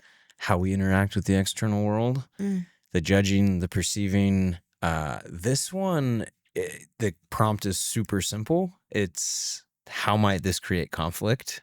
And how should we communicate deadlines with the other side? How do we honor the other type?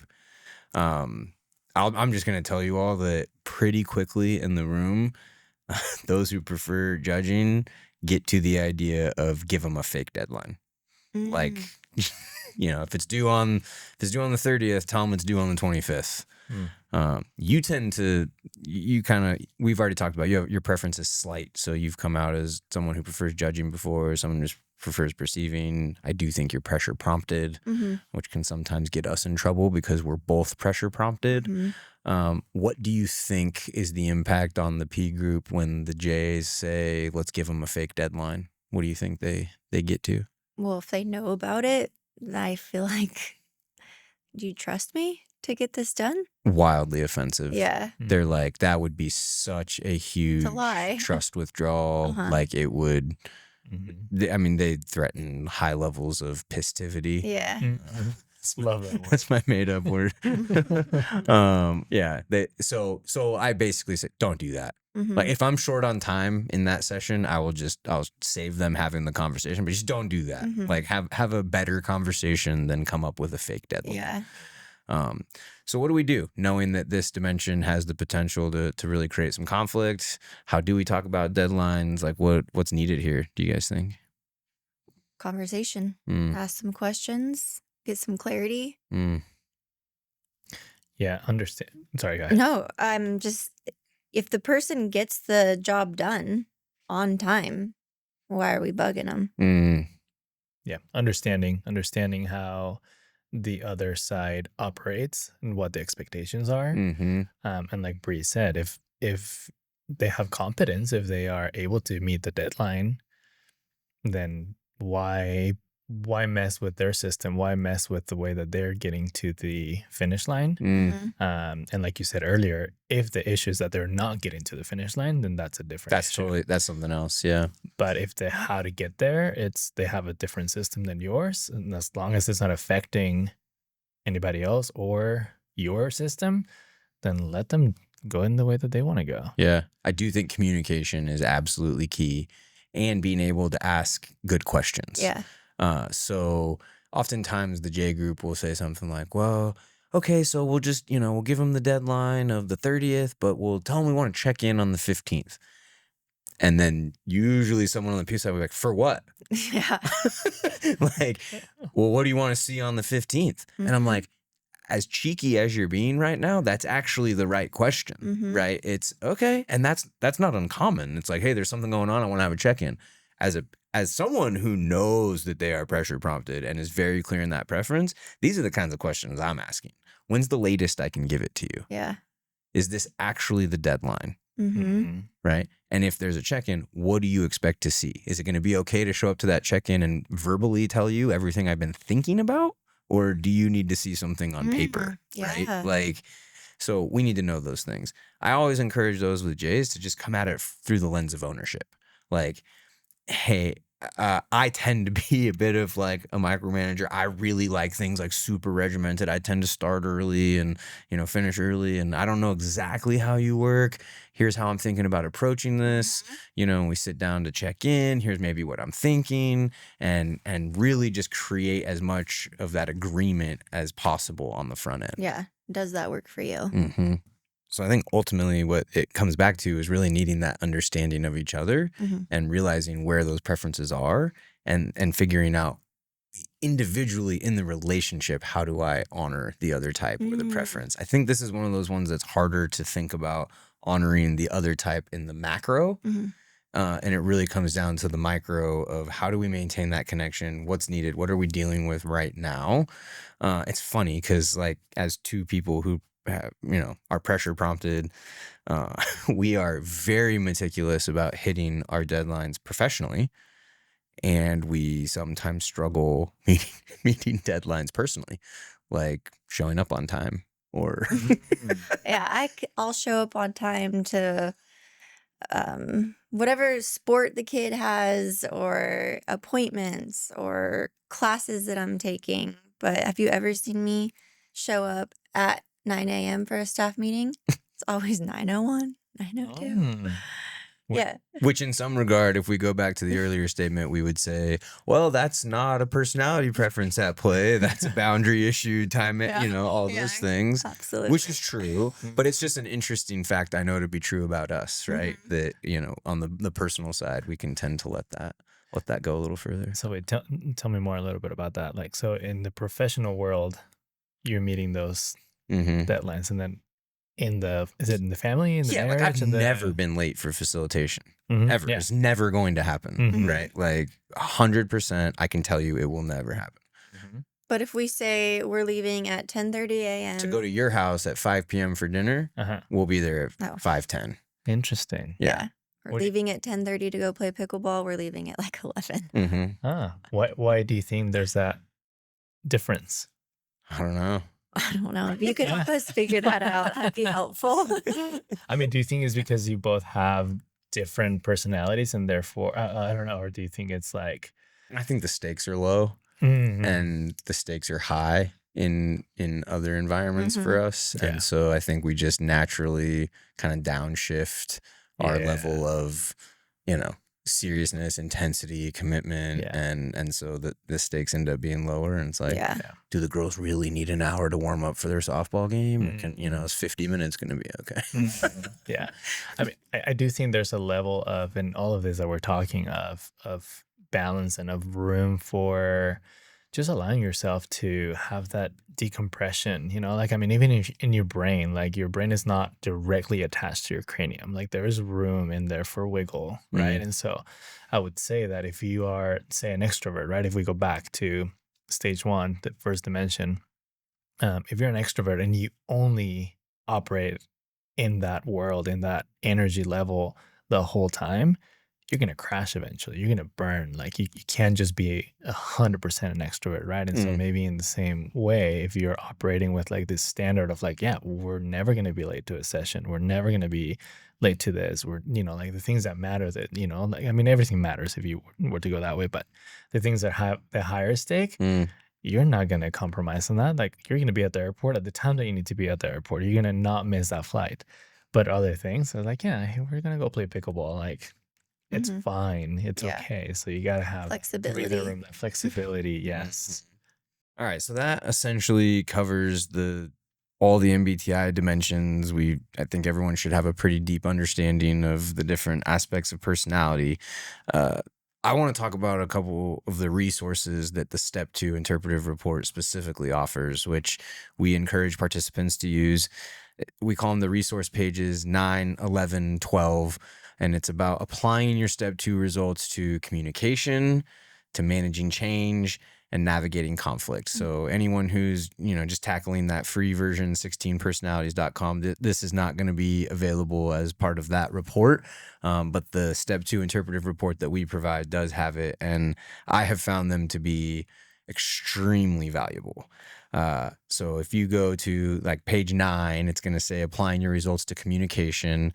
There's 3 columns. It's going to show you your facet result inside how you communicate. Mhm. The middle column is going to actually describe that facet. It's going to kind of give you a sample of how you communicate. Yeah. And then the third column is going to say how to enhance your style, your communication style. And we encourage participants to use that page to have we call it an MBTI feedback conversation with people around them.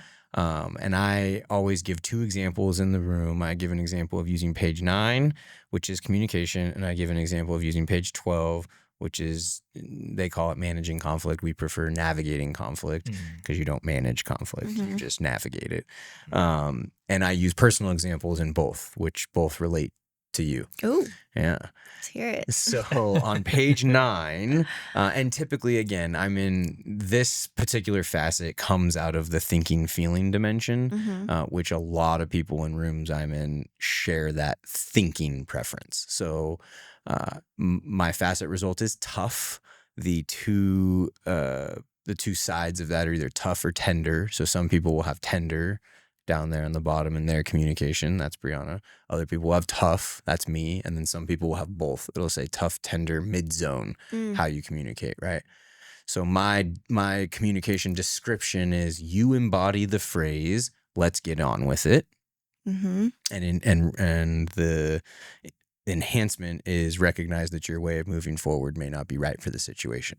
Okay, great. There's a bunch of them. There's all your facet results on this page. So the way we encourage setting up the conversation is take that page, sit down with someone and say, you're important to me, and I would like to work on my communication with you. I'm in this leadership development class. I'm working on growing as a human. I am telling her, let me out of the box. Whatever box you've put me in, whatever predetermined story you have for me, let me break free from that. I'm trying. I'm working to grow, right? On this page, you're going to see my communication style and ways that I could enhance it. I would love for you to pick one area on this page. I'm sure you'd like to pick all of them, lovely wife, but please just pick the one that you think would give you the most impact if I were to improve in that area. I hand that page over and I shut up. I let her read it. Now, it took her about 4 seconds to find that facet tough. She said this one. And I mean, it was fast. She's, boom, right here. My job is to say thank you. If I were to improve in this area, how would you know? What would you see me doing? What would you hear me saying? And that's really important because if I just do my version of enhancing the style, which says, well, recognize your way of moving forward may not be right for the situation. Okay, I'll recognize that. I'm going to recognize that back through the lens of my own preferences, my extroversion, my intuition, my thinking, and my perceiving. I need more help than that, right? So if I were to improve in this area, how would you know? What would you see me doing? What would you hear me saying? And this was, I don't know, it's probably like 8 to 10 years ago when we first did this. And Brianna said, well, we have 3 daughters. And anytime any of them get hurt, you go running up to them and you say, take a deep breath. You're going to be okay. And my ego starts going off, right? My ego's like, that sounds like phenomenal parenting. I don't know. What? Right? And so I have to shut the ego down, stay quiet. And she says, but Brinley is super sensitive. And so first, she just needs a hug. She just needs you to roll up and give her a hug. Daddy's here. Then you can tell her to take a deep breath. And I would not have gotten there on my own, straight up. Like it's a 4-second adjustment for me. And in reality, when I made that adjustment, I actually didn't have to say anything to Brinley. I just roll up, hey, daddy's here. I got you. I give her a hug. And in the hug, I start taking the deep breath. Mm-hmm. And what does she do? She mirrors. So she starts taking the deep breath with me.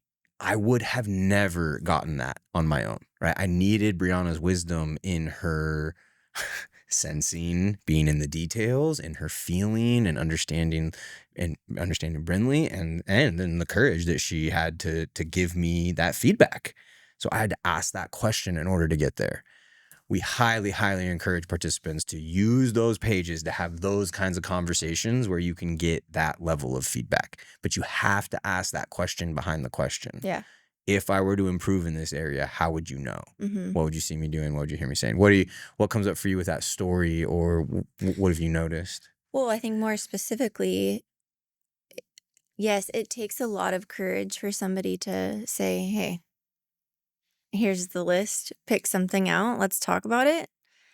It feels really good on the receiving end to have that asked. And because maybe you do see some things and you're not sure, like, how do I approach this? But now you're giving me the opportunity. You're opening up the dialogue to be able to say, yes, I'm noticing this. And then you're asking further questions so that I can then say, I would see you behaving in this certain way. Mm-hmm. I would hear you, whatever it may be. And that's a really good feeling. Really good. And it, again, takes a lot of courage for the person to come forward and say, hey, what would you like to see different? Well, and I would say back, though, it requires a lot of courage from you to be able to say, I'd like to see this go different, right? And so not often being able to see those conversations happen, I'm in the room encouraging people to go have those conversations. They're usually pretty bought into that idea because they're in this leadership development course. Their company's making a pretty significant investment. They're like, yeah, I want to grow. What I will hear on the backside, my wife didn't want to say anything. And I'm like, so what's there, right? That, and what I find is usually there's suspicion around the intent. And so what we have to, and it's delicate, right? It's like, hey, like if you attempted to, and it starts early, we assign a plus delta, for them to go do a plus delta exercise with someone personally and professionally, to have this MBTI conversation, to, go seek out feedback in their 360 survey. There's a lot. And so it's like, hey, if you made an attempt at this and you didn't get a lot in return, and there people maybe felt fearful to engage or nervous, right? Like, you might just have more work to do in declaring that intent. Yep. And you might have to acknowledge if you've had fingerprints on creating an environment in the past where that hasn't been okay, or that hasn't been welcomed. It might even sound something like, hey, I know that you've given me feedback in the past and I have not responded well. Right. And it is really important to me that I'm able to grow, and I need your help in order. I can't get better at this stuff without your perspective. And so I'm going to do everything I can to quiet my ego, to shut up, to sit here and listen. Yeah. You might see some things on my face, or, you might I just think some people have to go a layer deeper in that setup if it's really foreign, right? If you're like, I've never asked my significant other for feedback, there's going to need to be some conversation there, right? There could be a longer setup to that, and that does come up. I hear that a lot, actually. Yeah. And not just in a personal container, professional container also. Sure. Right? I tried to ask my team for feedback; they wouldn't give me anything. I'm like, what do you think that's signaling?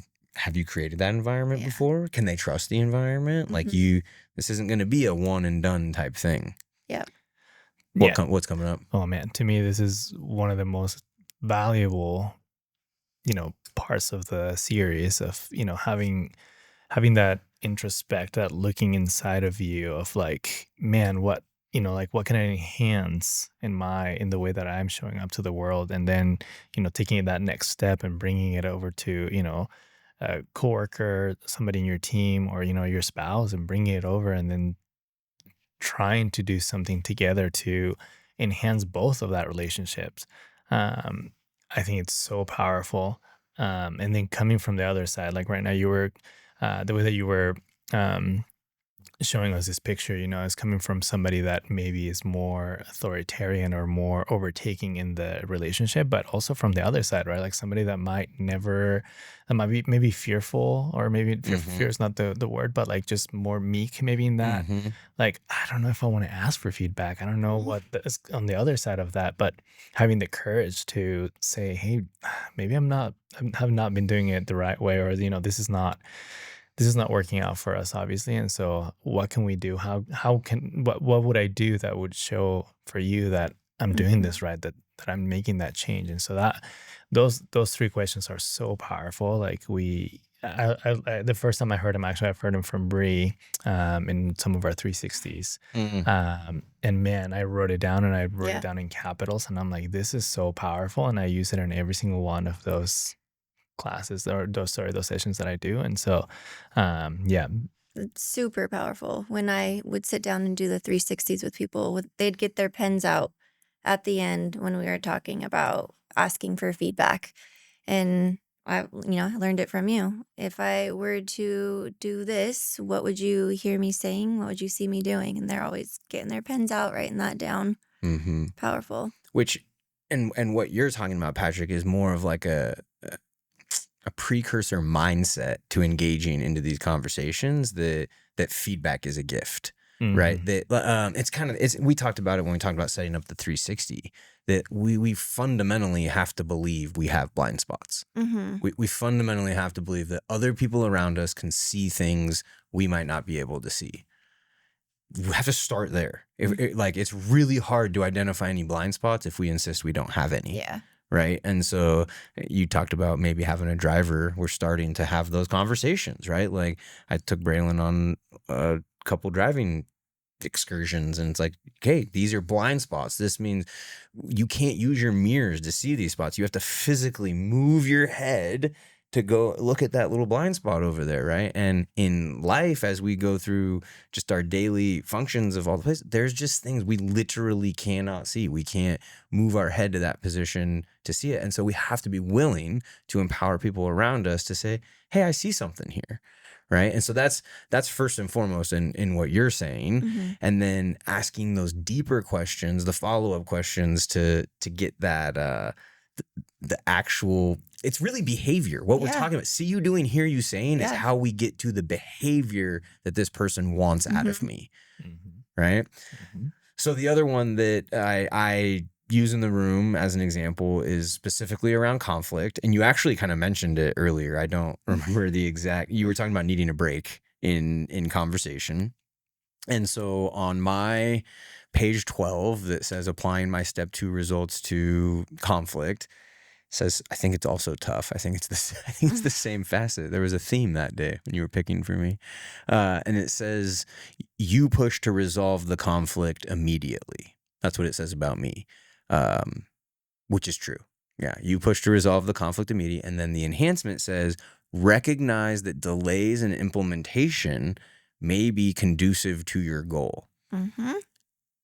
She says, and I'm like, what does that mean? Right? Like, I'm like, if I go do my version of that, again, I'm going to get stuck in that same cycle of my own preferences. So I had to sit, same thing. Hey, I love you. I want us to continue growing in our relationship.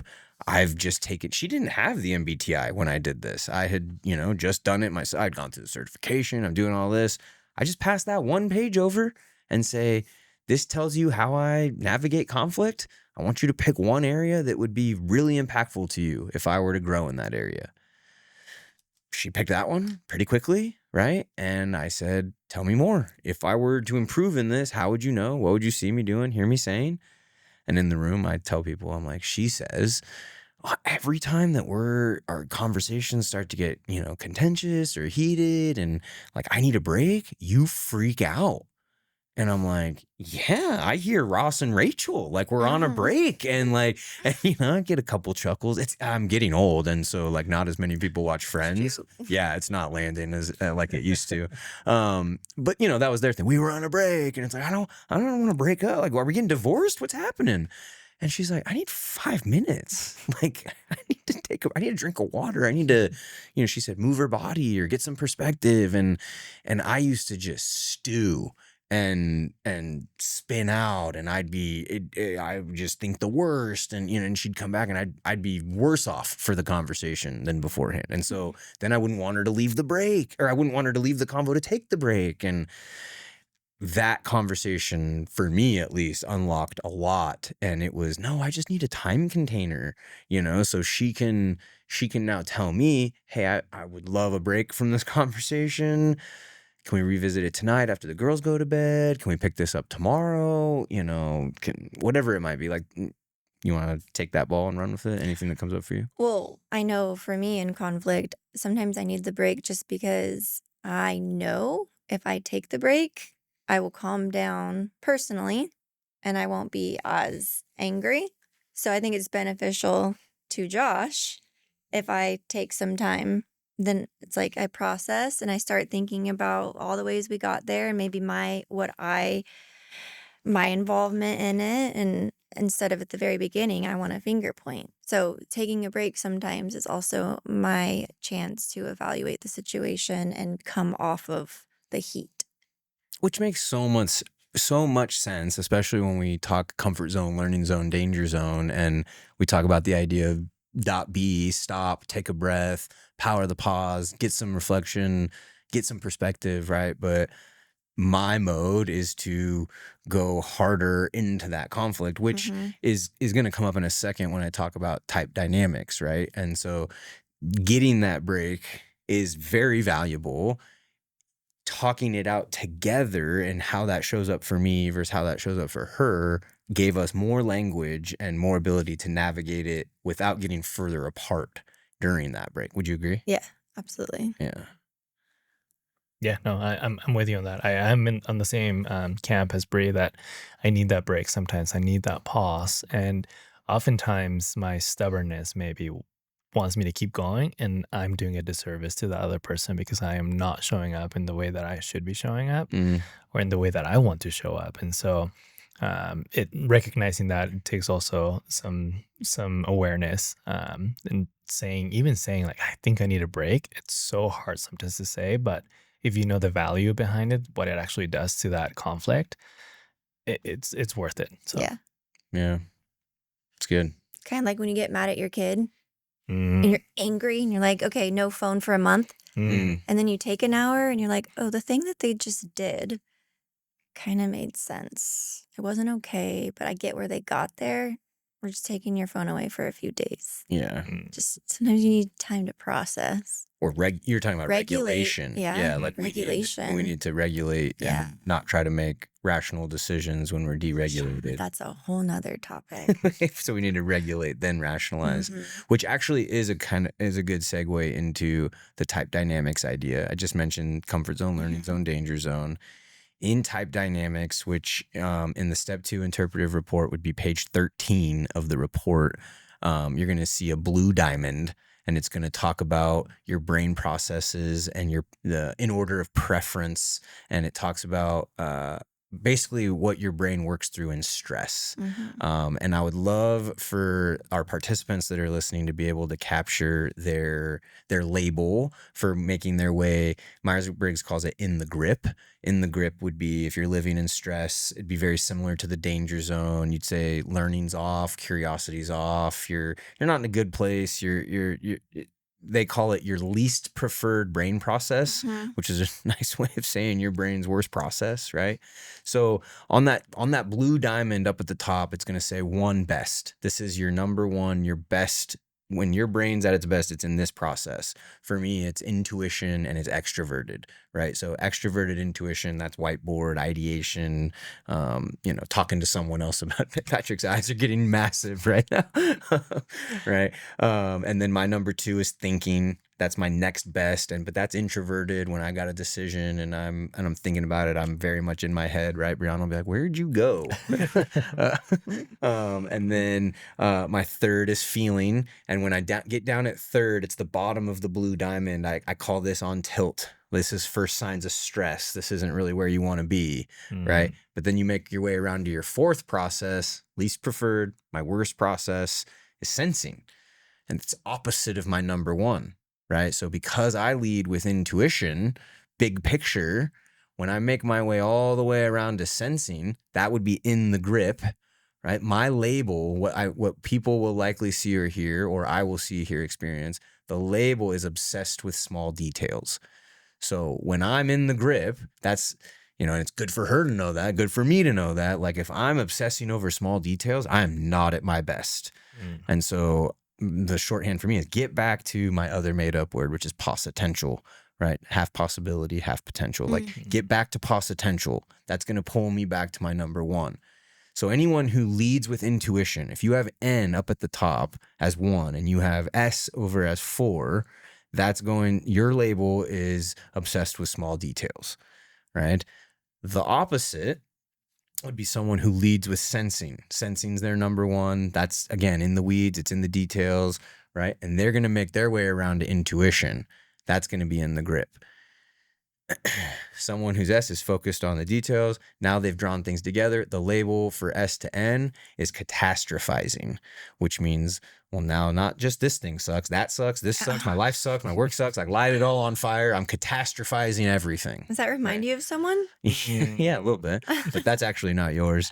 The other 2, someone who leads with thinking, right? Logical, reason, fairness. They make their way around to feeling in number 4. The label for that in the grip behavior would be loss of emotional control, right? And in the 4, in the last one, the least preferred or the worst brain process, there's going to be a little I or a little E, which will tell us if somebody extroverts or introverts that energy, right? So if I extrovert my obsess with small details, she's going to hear about it. If I introvert my obsess with small details, it's going to be this internal narrative and voice, right? For those who go from thinking to feeling, their loss of emotional control could be extroverted out on people, or it could be like a bubbling volcano, right? Same with the catastrophizing idea. The final one, this is yours.